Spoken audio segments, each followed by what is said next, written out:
You can do it in less? Yeah. Okay. Good afternoon. My name is Neil Perlberg here. I'm host of the Who's Who in Santa Cruz, my little section of the Off-It Radio Show. I'm here today with the one and only Mr. Dan Haifley, who is larger than life when it comes to Santa Cruz, and Santa Cruz County, in fact. And he, the ocean, the land, sea, and he's involved with everything. So I want to say, first of all, thank you for all that service. I know you're more busy now than you ever were now you're retired, but if you could talk about a little bit about your career and what you've accomplished. Sure. Thank you, Neil. So a lot of my career has been based around the ocean advocacy. So I was at Save Our Shores for 7 years and was involved in creation of Monterey Bay National Marine Sanctuary. Right. That must have been wonderful to be a part of. It was massive. Yeah. It was frenetic. It was pre-internet, so I joke with Leon Panetta that we had something called the U.S. Postal Service. Right. You put stamps on letters, and now you Right. do everything online. You do public comments online, but then you would write letters, you would have protests, you would get people out to public meetings. Yeah. And then for 20 years, I was director of O'Neill's Sea Odyssey, which was Jack O'Neill's vision of getting children on the ocean to learn science. The most wonderful job you could possibly ever have. It was fantastic. I got to be on the boat. Yeah. I got to raise money for this program. We had a wonderful staff. They're all scientists who would teach children on a boat about the ocean, about plankton, about the food web, and working with Jack was amazing. Yeah. He was an amazing conversationalist, amazing human being. And then I served for a couple of years as chief of staff for State Senator Henry Mello, who accomplished a lot. And since I've retired, I've been fortunate to be involved in a number of projects. One of them is the sister to Monterey Bay National Marine Sanctuary, which is the Chumash Heritage National Marine Sanctuary. Which is where? This would start at Cambria, which is northern San Luis Obispo County around San Simeon, and would move south to Santa Barbara. Is that butt up to? Does it butt up to Monterey Bay Sanctuary? It would. So it's like now just extending it type of thing. That would basically be the idea. Now, NOAA, the agency that's in charge, National Oceanic and Atmospheric Administration, has recommended a smaller boundary because there's going to be an offshore wind project to the west, southern Monterey Bay Sanctuary, northern Chumash Sanctuary. So they need room for electric cables to bring the power from the offshore wind You support that? onshore. Or you support that? I think offshore wind is a good thing, Yeah. but it needs to be mitigated. It's going to have some impacts on marine life, and we need to be very careful about how that's done. It seems like we take such good care of the. Then you're going to stick these things in the middle of the ocean, and it seems like we're going backwards there. But maybe I don't know. I don't have the knowledge, so I don't want to comment on it. Well, there's cabling for one thing. Right. When you have any kind of electric infrastructure that involves wind power, and if it's electric infrastructure that goes onshore and ties into the grid onshore, you're going to have cables. Right. And so there's the impact, possible impact of entanglement, for example. And you're going to have impacts on the seafloor, other environmental impacts. So typically you try to do things to offset those impacts. If it's possible. Yeah, if it's possible. And offshore wind, really, this is going to be the largest project. There'll be hundreds of wind turbines. So this is really new territory. Are they within our?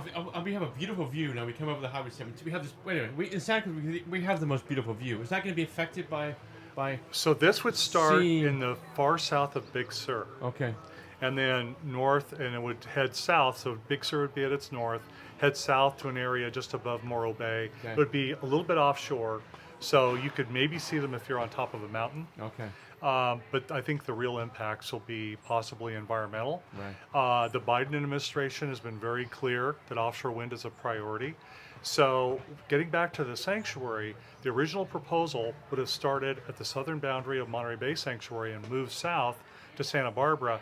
NOAA is proposing a smaller sanctuary that leaves room. So the area between Cambria and Morro Bay, all of Morro Bay would not be sanctuary to bring cables onshore. Others, including myself, think that you could have a sanctuary that is there that permits the cables, legacies in those cables, and that you can provide other protections for that area against offshore oil and dumping and other threats. Is this a battle that we're in right now, trying to get this thing done, or is it? It's a debate. So there was just a public comment period that just closed. and over 90,000 people submitted direct public comments. Many more people signed petitions. So we'll see what the results of that are. How about yourself? Do you approve of it? I like any sanctuary protection. Okay. I would prefer to have the whole area protected. Right. Because as you said, it would provide a string of protection. Right now there are 4 marine sanctuaries off of California. This would be the 5th marine sanctuary. Provide protection from Point Arena in Mendocino County down to Santa Barbara. Very important because you have the warmer waters from the south meeting the colder waters from the north, providing great upwelling, and actually that would provide a great transition zone for feeding, and then there's upwelling of cold, nutrient-rich water that comes up from the surface, feeds plankton, which would then feed the rest of the food web. So you need to protect this area so that migrating whales, migrating elephant seals, northern elephant seals, all get protection, the California sea otter, all of it. I don't see the word protection as far as being put in those wind, but I mean, just personally, doesn't sound, the word protection, that doesn't sound like we're protecting too much. Yeah, But well the that's wind. just my own personal view on that. Yeah, so the wind. You must walk down when I see you every 2 or 3 times a week. Yeah. I bump into you and you're walking. You with your wife and your daughter are down. You must turn to the right or left and go. You must feel very proud of yourself because you had a big hand in protecting what you're looking at. Thank you. Well, it was a huge effort. There were many people involved. Yeah. And I got to be part of that, and I feel good about that. And I'd like to see that protection extended as much as possible. Right. Because, when it comes to climate change, when it comes to protecting biodiversities, national marine sanctuaries are a great tool. If you protect the resiliency of the ocean, particularly these very densely rich areas that are close to shore, then you're helping the ocean help us in the fight against climate change. The ocean absorbs excess atmospheric carbon. It provides half of our oxygen. It's a key tool. Where can people get involved? Do you have is there The Chumash Sanctuary, so chumashsanctuary.org. Okay. Or you can look up Chumash Heritage National Marine Sanctuary on social media, follow it, and they'll tell you what's going on. We're expecting a designation and a decision on this in the middle of 2024. Okay, so it's coming up. It's coming up. Yeah. That's a big project. It's a big project, and it's 40 years in the making. There have been various proposals ever since just after the Coastal Act was approved.